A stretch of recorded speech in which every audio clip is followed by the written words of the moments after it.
हाँ जी बेटे, अभी हम पिछली वीडियो में देख रहे थे कि कैसे हमने इन आइटम्स को प्लस और माइनस करना है। अब नॉर्मल लॉस कौन से हो गए? एक्चुअली में ये सारे ही अब नॉर्मल लॉस हैं इन कुछ एक आइटम्स को छोड़ के।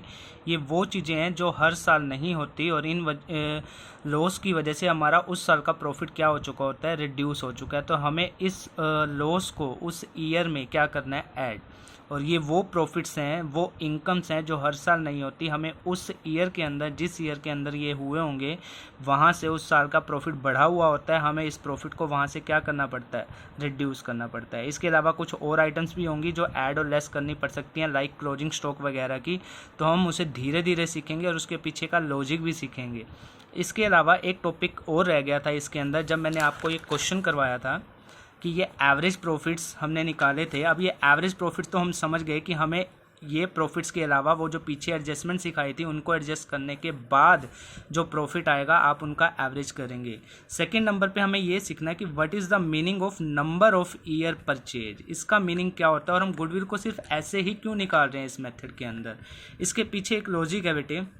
जो बेचने वाला पर्सन है, जो अपना बिजनेस सेल कर रहा है और जो गुडविल की वैल्यू कर रहा है, वो ये सोचता है कि अगर ये बिज़नेस मैं किसी और को ना बेचूं तो मुझे हर साल इतने प्रॉफिट हो सकते हैं और कितने साल तक ऐसे प्रॉफिट हो सकते हैं। उसकी कैलकुलेशन के लिए कुछ एक्सपर्ट्स होते हैं, कुछ वैल्यूअर होते हैं कि हमें same profit without any fluctuations कितने साल तक हो सकते हैं अगर हम इसके ऊपर कोई और एफर्ट्स वगैरह ना करें। तो ये हर फर्म का सेपरेट हो सकता है। कुछ फर्म कह सकती हैं कि हमें 2 साल तक होगा, कुछ फर्म कह सकती है हमें 3 ईयर्स तक हो सकता है, कुछ फर्म कह सकती है हमें 4 ईयर्स तक हो सकता है। तो ये हर फर्म का अलग अलग एस्टिमेशन होता है कि उसे सेम प्रॉफिट्स बिना किसी बाहर वालों के एफर्ट्स के कितने हो सकते थे अगर वो और इनके ऊपर कोई एफर्ट्स ना करे, कोई काम ना करे, कोई ज़्यादा फ्लक्चुएशंस ना हो, तो ये सेम प्रॉफिट्स उसे कितने सालों तक मिल सकते थे। तो वो दूसरी फर्म को जब अपना ये बिज़नेस बेचती है तो वो कहती है कि मेरे एफर्ट्स की वजह से इतना प्रॉफिट हो रहा है, मेरे जो भी मैंने काम किया है, मेरे कस्टमर हैं उनकी वजह से इतना प्रॉफिट हो रहा है, ये मैं काम और कस्टमर आपको सौंप रहा हूँ और इतने साल तक आपको ये बिना एफर्ट्स के प्रॉफिट देते रहेंगे। तो वही एक्चुअल में क्या होती है, गुडविल होती है। तो नंबर ऑफ ईयर्स परचेज का मतलब क्या है, इतने साल, जितने साल तक खरीदने वाली फर्म को कोई काम करने की ज़रूरत ना हो, वो पीछे वाली फर्म जो फर्म बेच रही है उसकी एफर्ट्स की वजह से उसे प्रॉफिट होता रहे, उसी को एक्चुअली में हम क्या नाम देते हैं, गुडविल। यानी जो फर्म बेच रही है वो कहती है कि अगर तुम कोई भी काम ना करो, तो कोई भी इसके ऊपर एफर्ट ना करो इस बिजनेस के ऊपर, तो आपको 2 साल तक सेम यही प्रॉफिट मिलते रहेंगे। उसी को हम यहाँ पे क्या नाम देते हैं, गुडविल। तो बेटे आओ हम एक बार न्यूमेरिकल क्वेश्चन स्टार्ट करते हैं। हमारा इलिस्ट्रेशन है थर्ड। देखते हैं बेटे illustration 3। Calculate goodwill of the firm on the basis of 3 year purchase. अब आपको एक क्वेश्चन में मेंशन है ना 3 ईयर परचेज, यानी नंबर ऑफ ईयर परचेज कितने हैं जिसको आपको लास्ट में मल्टीप्लाई करना है 3। यानी ये फर्म कह रही है कि अगर सामने वाली फर्म कोई भी एफर्ट ना करे, जो फर्म को खरीद रही है या वट एवर, तो उसे इतने साल तक सेम प्रॉफिट हो सकते हैं। तो यहाँ पे नंबर ऑफ ईयर परचेज कितना होगा, 3। Calculate goodwill of the firm on the basis of 3 year purchase of average profit of last 5 year. कितने साल का एवरेज करना है बेटे, 5 ईयर्स का profit of the last 5 year आपको ये गिवन है। अगर सिर्फ इतनी इन्फॉर्मेशन गिवन होती तो मैं इन 5 साल का एवरेज करता और जो भी एवरेज आता उसको 3 से मल्टीप्लाई कर देता, मेरी गुडविल आ जाती। लेकिन साथ में मुझे कुछ एडिशनल इन्फॉर्मेशन जो प्लस माइनस के लिए मैंने अभी आइटम समझाई थी वो गिवन है। जैसे पढ़ते हैं 1 जनवरी 2016। 1 जनवरी 2016। पहले तो मैं ये चेक करना कि ये कौन से ईयर की बात है। जैन किस में आएगा आप लोग खुद सोचो, इसमें या इसमें। ये जो हमारे ईयर्स दे रखे हैं वो अप्रैल में शुरू होते हैं और मार्च में ख़त्म होते हैं। तो ये हमारा अप्रैल में शुरू हुआ, मार्च में ख़त्म, अप्रैल में शुरू, मार्च में, अप्रैल में शुरू, मार्च में, अप्रैल में शुरू, मार्च में, अप्रैल में शुरू, मार्च में। तो आप खुद चेक करो कि 1 जनवरी 16 किस में आएगा, इसके अंदर, क्योंकि ये अप्रैल 15 से शुरू हुआ होगा और मार्च 16 में ख़त्म हुआ होगा। मार्च 16 तो जनवरी तो इसी में आएगा ना। तो इस ईयर यानी 15-16 के अंदर क्या हुआ, 1 जनवरी 2016 a fire broke out which resulted into A loss of goods. आग लग गई जिस वजह से हमें गुड्स का लॉस हो गया। कितने का, 3 लाख का। और कह रहा है हमें क्लेम भी मिला इंश्योरेंस कंपनी से, कितने का, 70,000 का। Was received from the insurance company. एक तरह से ये हमारी अब नॉर्मल क्या हो गई, इनकम। और ये क्या हो गया हमारे लिए, एक तरह से लॉस। तो देखते हैं हम इन दोनों का क्या ट्रीटमेंट करेंगे। ड्यूरिंग द ईयर एंडेड 31 मार्च 2017, अगर आप अपनी बुक का सोल्यूशन देखोगे बेटे तो बुक के अकॉर्डिंग इसने यहाँ पे 18 के अकॉर्डिंग सोल्व किया हुआ है। तो मैं भी एक बार बुक के अकॉर्डिंग जाऊँगा, आप इस डेट को चेंज ही कर लेना, क्योंकि अगर आप 17 के अकॉर्डिंग करोगे तो आपका आंसर मैच नहीं आएगा, आपका आंसर कुछ और बनेगा, तब ये आपको 17 यानी इस ईयर में एडजस्ट करना पड़ेगा। लेकिन जब आप सोल्यूशन चेक करोगे इस बुक में तो उसने 18 में डाला हुआ है, तो आप एक बार इसी डेट को क्या कर देंगे बेटे 2018 कर लेना। इस डेट को क्या करेंगे 2018, मैं यहाँ कर ही देता हूँ 2018। The firm received an unexpected tax refund, कह रहे फर्म को कहीं से टैक्स का रिफंड मिल गया। क्या हर साल ये रिफंड मिलेगा? नहीं। अगर ये इस ईयर में यानी 18 के अंदर ये रिफंड मिला था, इस वजह से ये प्रॉफिट क्या हो चुका होगा, बढ़ चुका होगा।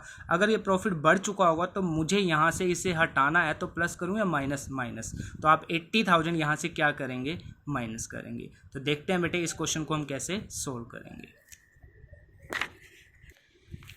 तो देखते हैं बेटे, क्वेश्चन आपको ये गिवन था, आपके पास 5 ईयर्स के प्रॉफिट्स और लॉस गिवन थे। मैंने इन्हीं 5 ईयर्स के प्रॉफिट और लॉस को एक बार नोटबुक पे लिख दिया है। अब हम एक एक एडजस्टमेंट पढ़ेंगे।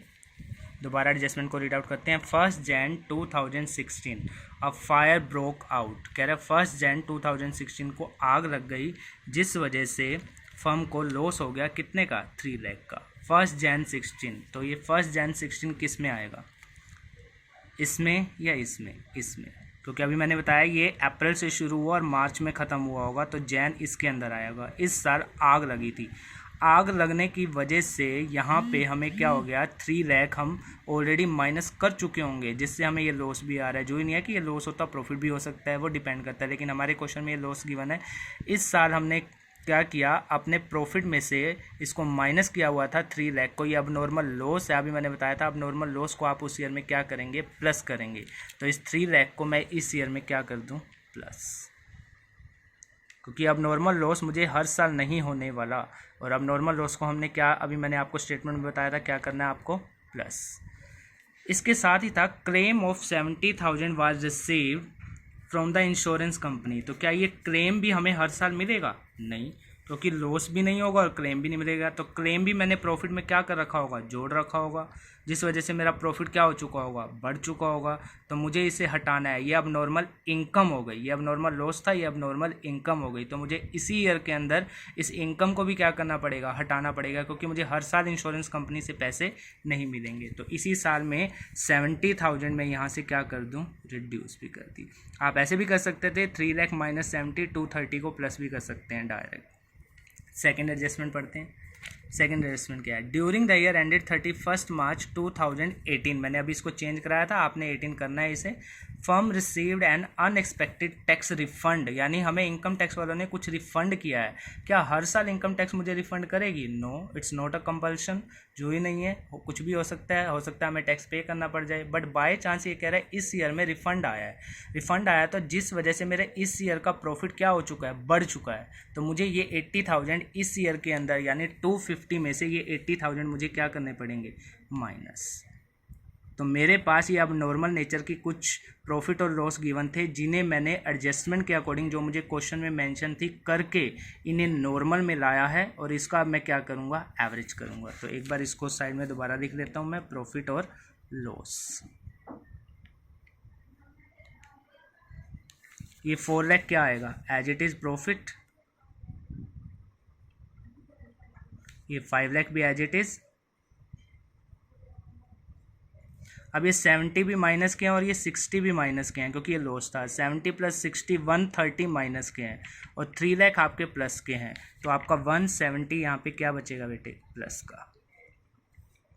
150 भी आपका ये क्या है, नॉर्मल, इसमें कोई एडजस्टमेंट नहीं किया आपने। और 250 में से 80 आपने क्या किया बेटे, माइनस। तो यहाँ पे आपका कितना बना, 170। अब आप इन पाँचों का क्या कर लो बेटे, टोटल। तो आपका इन पाँचों का टोटल आ रहा है,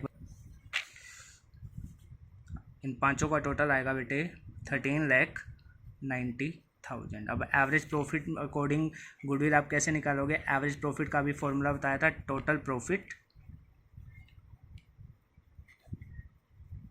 डिवाइड बाय में number of year purchase, sorry number of year, यहाँ तो अभी हम एवरेज कर रहे हैं ना, परचेज तो बाद में लेते हैं। टोटल प्रॉफिट डिवाइड बाय में नंबर ऑफ ईयर, आपका टोटल प्रॉफिट आया बेटे 13,90,000 और डिवाइड बाय में नंबर ऑफ ईयर, ईयर आपके यहाँ पे गिवन है बेटे 5। तो जब आप 1390 को 5 से डिवाइड करेंगे, आप जब आप इसे डिवाइड कर रहे हैं तो आपका आ रहा है डिवाइड करके 2,78,000, ये आएगा ना, ठीक है 2,78,000। ये तो एवरेज प्रॉफिट निकला। और गुडविल निकालने का फॉर्मूला मैंने, ये तो एवरेज प्रॉफिट निकला ना बेटे, गुडविल निकालने का फॉर्मूला मैंने आपको समझाया था, average profit into number of year purchase, number of year purchase, ये आपको क्वेश्चन में मेंशन था। आपका 278 तो एवरेज प्रॉफिट है, नंबर ऑफ ईयर परचेज यानी कितने साल तक आने वाली फर्म, यानी जो फर्म को हम बिजनेस बेच रहे हैं तो उसको विदाउट एफर्ट कितने साल तक वो प्रॉफिट हो सकता है, ये आपको क्वेश्चन में मेंशन होगा ज़्यादातर। 1 मार्क्स में कभी पूछ सकता है कि नंबर ऑफ ईयर परचेज क्या है, इसलिए मैंने आपको थ्योरी बताई थी। तो एवरेज प्रॉफिट 278 और नंबर ऑफ ईयर परचेज हम क्वेश्चन में चेक करते हैं एक बारी। फर्स्ट लाइन में आपको गिवन था 3, तो आप इसको 3 से बेटे क्या कर देंगे, मल्टीप्लाई। तो आपकी गुडविल आ रही है 278 इंटू 3, ये आपका आ रहा है बेटे 8,34,000। तो ये हमने एक क्वेश्चन आज किया है। आप इसी एक क्वेश्चन की पहले प्रैक्टिस करें, वेरी इजी चैप्टर है, थोड़ा सा अभी टाइम लगेगा आपको समझने में क्योंकि ऑनलाइन हम पढ़ रहे हैं। तो प्रॉफिट और लॉस आपको पहले क्वेश्चन में मेंशन थे बेटे 4, 5, 60, 150 एंड 250, और ये 2 एडजस्टमेंट क्वेश्चन में मेंशन थी। ये अब नॉर्मल लॉस, हर साल आपका लॉस बाय फायर नहीं होगा, सिर्फ आपको डेट चेक करनी है कि कौन से ईयर में ये बात कही गई है। इस ईयर में कहता है अब नॉर्मल लॉस बाय फायर हुआ था, तो हर साल तो आग लगेगी नहीं, तो उस साल आग लगने की वजह से प्रॉफिट कम हो चुका था, मैंने प्रॉफिट में इसे क्या कर दिया प्लस। और कहता है उसी साल इंश्योरेंस कंपनी से इससे पैसे मिले थे, तो क्या हर साल इंश्योरेंस कंपनी इतना पैसा देगी, नो, तो हमें इस प्रॉफिट को यहाँ से क्या करना पड़ेगा, माइनस। ऐसे ही कहता है इस ईयर के अंदर आपको इनकम टैक्स वालों ने कुछ रिफंड किया था, तो क्या हर साल आपको इनकम टैक्स वाले रिफंड करेंगे, नो, तो आप इसमें से ये क्या कर देंगे बेटे, माइनस। अब नॉर्मल इनकम, तो आप इसका एवरेज निकालेंगे, एवरेज निकालने के बाद आपका आया एवरेज प्रॉफिट 278 और नंबर ऑफ ईयर परचेज आपको क्वेश्चन में मेंशन थे, तो आपकी गुडविल आ गई 8,34,000। तो आज आप इस दोनों वीडियो को ध्यान से देखेंगे और एक ही क्वेश्चन आप प्रैक्टिस करेंगे आज, प्रैक्टिकल क्वेश्चन 3।